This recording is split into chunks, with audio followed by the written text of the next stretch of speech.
আসানসোলের এক রেল কলোনির এক হাড়হিম করা সত্যি ঘটনা নিয়ে আজ আমরা কথা বলবো।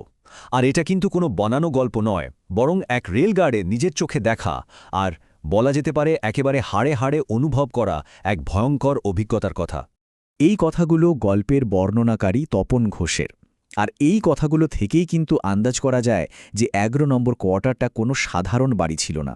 এর সঙ্গে জড়িয়ে ছিল এক গভীর আর খুব অন্ধকার একটা রহস্য।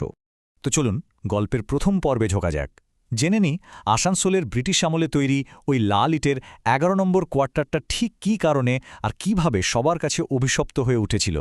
গল্পের মোড়টা আসলে ঘুরে যায় যখন অরুণাভ মিত্র নামের এক বেশ হাসিখুশি প্রাণবন্ত গার্ড তার পরিবার নিয়ে ওই বাড়িতে থাকতে আসেন। স্ত্রী শিখা আর ছোট্ট মেয়ে পিউকে নিয়ে একেবারে একটা সুখের সংসার ছিল তাদের আশাতে কলোনিটাও যেন আরও প্রাণ ফিরে পেয়েছিল। কিন্তু তাদের সেই সুখ বেশিদিন টেকেনি। ভাবুন একবার, বাড়িতে আসার ঠিক ১ মাসের মাথায় একদিন সকালে অরুণাভ ডিউটিতে যাননি। অনেক ডাকাডাকির পর দরজা ভেঙে ভেতরে ঢুকে দেখা গেল তিনি বিছানায় শান্তিতে ঘুমিয়ে আছেন, কিন্তু শরীরটা একদম বরফের মতো ঠান্ডা। পোস্টমর্টেম রিপোর্টে কারণ হিসেবে বলা হলো ম্যাসিভ কার্ডিয়াক অ্যারেস্ট। সবাই তখন এটাকে একটা দুঃখজনক দুর্ঘটনা বলেই মেনে নিয়েছিল। এইখানেই ব্যাপারটা কেমন যেন অদ্ভুত লাগতে শুরু করে। অরুণাভর মৃত্যুর মাস দুয়েক পর প্রশান্ত সেন নামে একজন টিকিট কালেক্টর ওই বাড়িতে আসেন। উনি আবার এসবে ভূত প্রেত এসবে একদম বিশ্বাস করতেন না। সবার বারণ শুনে হেসেই উড়িয়ে দেন।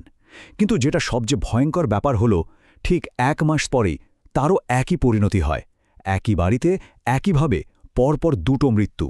তখন আর এটাকে নিছক দুর্ঘটনা বলে মেনে নেওয়া সম্ভব ছিল না। এরপর রেল কর্তৃপক্ষ তো কোয়ার্টারটা সিল করে দিল, কিন্তু অভিশাপটা তাতে থামল না। এবার সেটা গল্পের বর্ণনাকারী আমাদের তপন ঘোষের মুখোমুখি এসে দাঁড়াল। এক রাতে ডিউটি সেরে ফিরছিলেন তপন ঘোষ, আর তখনই উনি দেখলেন যে তালাবন্ধ সিল করা ১১ নম্বর কোয়ার্টারের ভেতরে আলো জ্বলছে। শুধু তাই নয়, জানালা ধারে তিনি অরুণাভর ছোট মেয়ে পিউকে দাঁড়িয়ে থাকতে দেখলেন। আর তার পাশে দাঁড়িয়েছিল অরুণাভ নিজে। দুজনেই ওনার দিকে তাকিয়ে হাসছিল। ভয়ে তখন তপন ঘোষের গলা শুকিয়ে গেছে। আর ঠিক তখনই তিনি শুনতে পেলেন বহুদূর থেকে যেন অরুণাভর কণ্ঠস্বর ভেসে আসছে। অরুণাভর প্রেতাত্মা তাকে ইশারা করে ভেতরে ডাকছিল। তপন বুঝতে পারলেন এই অভিশাপ এখন নতুন শিকার খুঁজছে, আর তার পরের শিকার সম্ভবত তিনি। এই ভয়ঙ্কর অভিজ্ঞতার পর তপন ঘোষ ঠিক করলেন এর আসল কারণটা তাকে জানতেই হবে। আর সেই সত্যিটা খুঁজতে গিয়েই সামনে এলো প্রায় ৬০ বছরের পুরনো এক অত্যন্ত করুণ কাহিনী।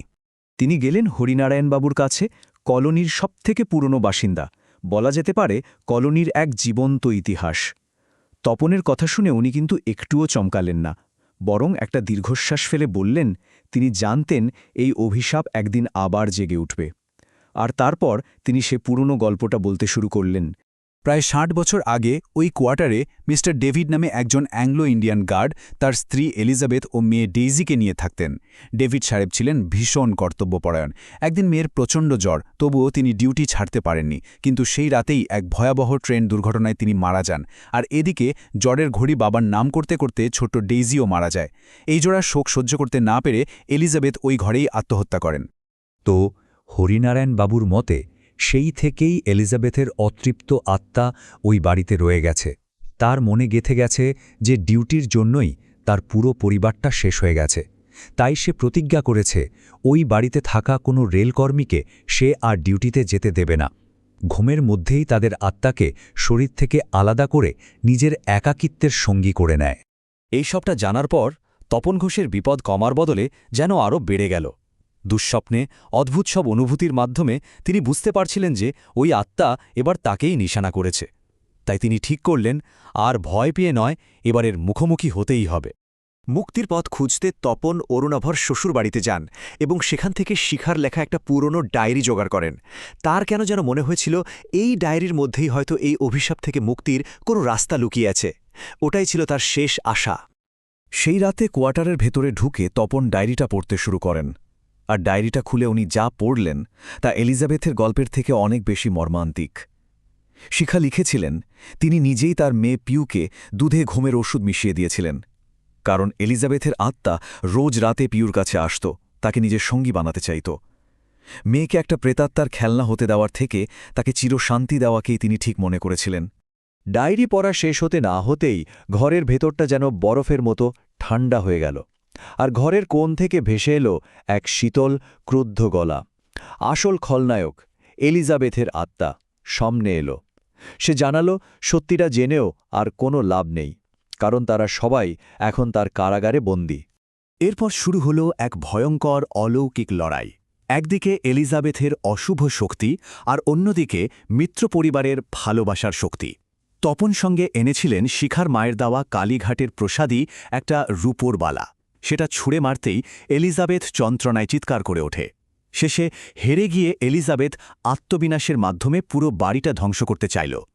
ঠিক তখনই অরুণাভ, শিখা আর পিউর আত্মা এক হয়ে নিজেদের উৎসর্গ করে সেই অন্ধকার শক্তিকে শুষে নিল আর তপনকে বাঁচিয়ে অবশেষে মুক্তি লাভ করল।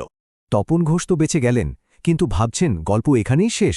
না, আসল সত্যিটা তো তখনও মাটির নিচে চাপা ছিল। কোয়ার্টারটা যখন ভাঙা হচ্ছিল, তখন এমন এক ভয়াবহ সত্য বেরিয়ে এলো যা পুরো ঘটনাটাকেই আবার নতুন করে ভাবতে বাধ্য করে। কোয়ার্টারটা ভাঙার সময় শ্রমিকরা মেঝের নিচে একটা গোপন কুঠুরি খুঁজে পায়, আর তার ভেতরে ছিল দুটো কঙ্কাল। ফরেন্সিক পরীক্ষায় যে সত্যিটা সামনে এলো তা ছিল কল্পনারও বাইরে। হরিনারায়ণ বাবুর গল্পটা আসলে সত্যি ছিল না। মিস্টার ডেভিড কোনো ট্রেন দুর্ঘটনায় মারা যাননি। তার স্ত্রী এলিজাবেথ, যে ছিল অসম্ভব পজেসিভ আর মানসিক রোগী, সে নিজেই তার মেয়ে আর স্বামীকে বিষ দিয়ে খুন করে মেঝের নিচে পুঁতে রেখেছিল আর সবাইকে দুর্ঘটনার গল্প শুনিয়েছিল। সে আত্মহত্যাও করেনি, বরং তার বাকি জীবনটা ওই বাড়িতেই কাটিয়েছিল। আসল সত্যিটা জানার পর ডেভিড আর ডেইজির কঙ্কাল দুটোকে সম্মানের সঙ্গে কবর দেওয়া হয়। অবশেষে দীর্ঘ ৬০ বছর পর এক হতভাগ্য বাবা আর তার মেয়ের আত্মা সত্যিকারের মুক্তি পায়। ১১ নম্বর কোয়ার্টারটা এখন আর নেই। ওই জায়গায় এখন একটা সুন্দর পার্ক, যেখানে বাচ্চারা খেলা করে। তপন ঘোষ বলেন, তিনি আজও যখন ওই পার্কের পাশ দিয়ে যান, তার মনে হয় বেঞ্চিতে একজন অ্যাংলো ইন্ডিয়ান সাহেব তার ছোট্ট মেয়েকে কোলে নিয়ে বসে আছেন আর তার দিকে তাকিয়ে হাসছেন। এটা আসলে শুধু একটা ভূতের গল্প নয়, এটা ভালোবাসা, বিশ্বাসঘাতকতা আর শেষ পর্যন্ত মুক্তির এক অনন্ত কাহিনী।